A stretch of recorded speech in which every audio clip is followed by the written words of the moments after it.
Shalom guys, welcome back to Andreas DAP channel. Buat kalian yang baru nemu channel ini, silahkan subscribe sekarang juga dan ikutin video-videoku sebelumnya supaya kalian bisa lanjutkan ke video yang satu ini.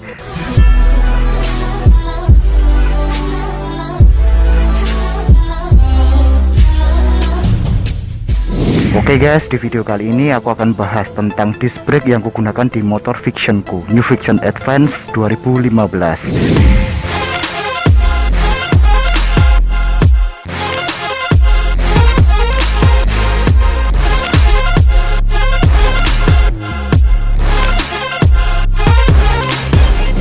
Perlu kalian ketahui, disc brake ini sudah berumur 4 tahun sejak motor ini pertama kali turun, lalu ku modif dan disc brake ini kupasang. Disc brake apakah itu? Oke, for your information, aku pakai disc brake merek PSM Titanium warna merah.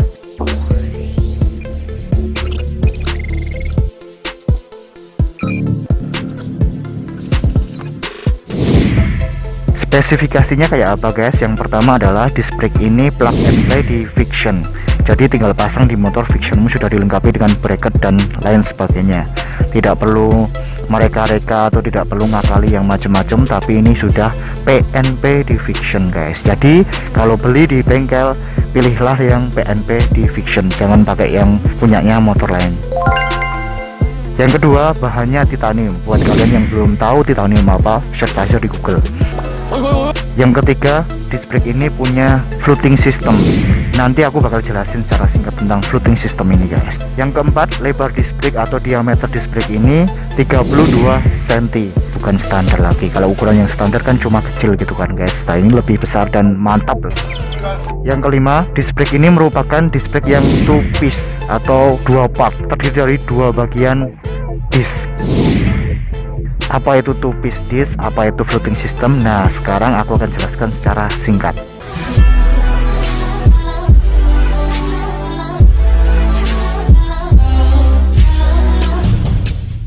Yang pertama tentang two piece disc.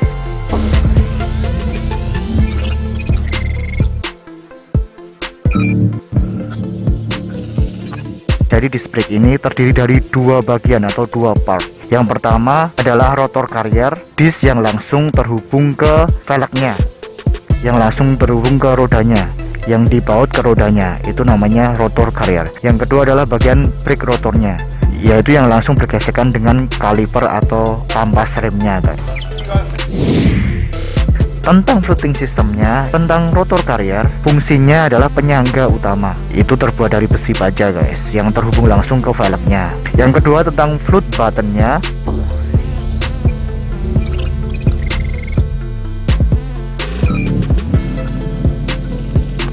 Yaitu penghubung antara rotor carrier dan brake rotornya. Fungsi button float ini mencegah agar disc brake atau piringan cakram itu tidak mudah peyang atau bengkok guys ketika ada pengereman yang keras, dan dengan adanya button fruit ini memungkinkan disc brake itu bisa geser sedikit kiri atau kanan menyesuaikan gitu. Meskipun gesernya gerak bebasnya ini tidak terlalu besar guys, gerak bebasnya itu cuma sekitar 0,03 sampai 0,05 mm.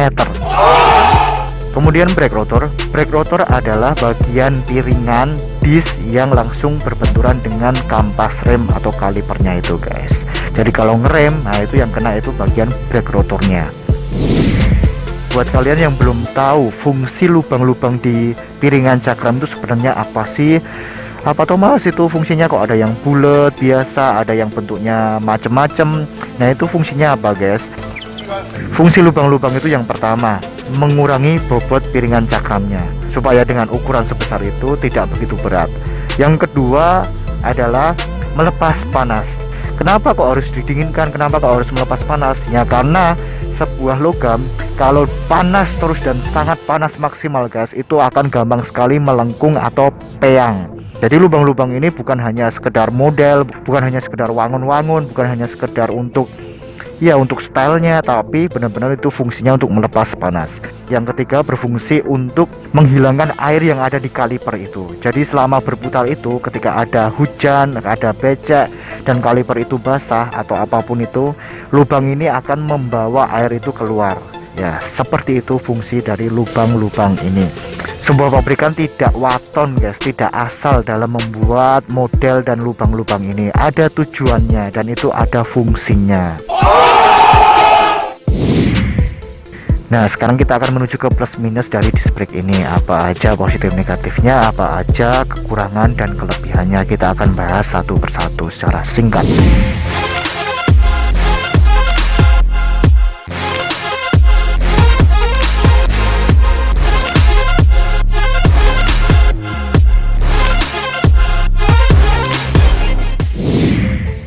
Oke, kita mulai dari plusnya guys. Yang pertama, disk ini terbuat dari bahan titanium yang kuat dan kokoh.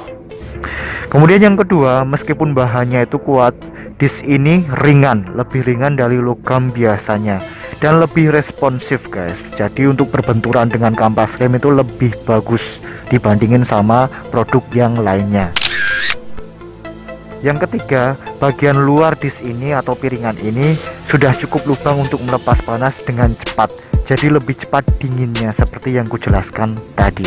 Yang keempat, karena ukurannya lebih besar dan lebar, maka lebih pakem dalam pengereman. Kok bisa gitu mas? Kalian harus ingat pelajaran fisika. Oke, yang kelima guys, kelebihan dari disc brake ini adalah secara desain itu sangat keren, sangat kece, racing look dan trendy banget. Kalian bisa lihat dari segi warnanya, dari segi bentuknya, PSM titanium itu sangat keren, lebih keren dari model lainnya. Itu dia semua kelebihan-kelebihan dari disc brake ini menurutku yang kulihat, yang terlihat secara langsung dan secara sistemnya itu keren banget, bagus banget. Kalian bisa pakai ini dan ini recommended banget. Kemudian kita bahas minusnya guys. Minusnya nggak terlalu banyak. Yang pertama, yang pasti disc brake ini karena kualitasnya bagus, harganya mahal, lebih mahal dari disc brake yang biasanya. Kemudian yang kedua, buat yang belum terbiasa memakai cakram lebar atau piringan lebar besar seperti ini guys, pasti saat pengereman akan kaget di awal. Karena memang tadi seperti kujelaskan, pengeremannya lebih pakem dari disc brake yang kecil, yang standar pabrikan. Jadi buat kalian yang belum terbiasa pakai disc brake lebar, hati-hati dalam pengereman. Tangan kalian harus segera menyesuaikan dan merasakan feel-nya guys.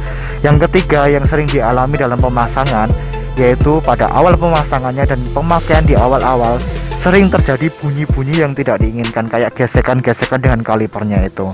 Tapi ini akan segera hilang setelah beberapa waktu pemakaian.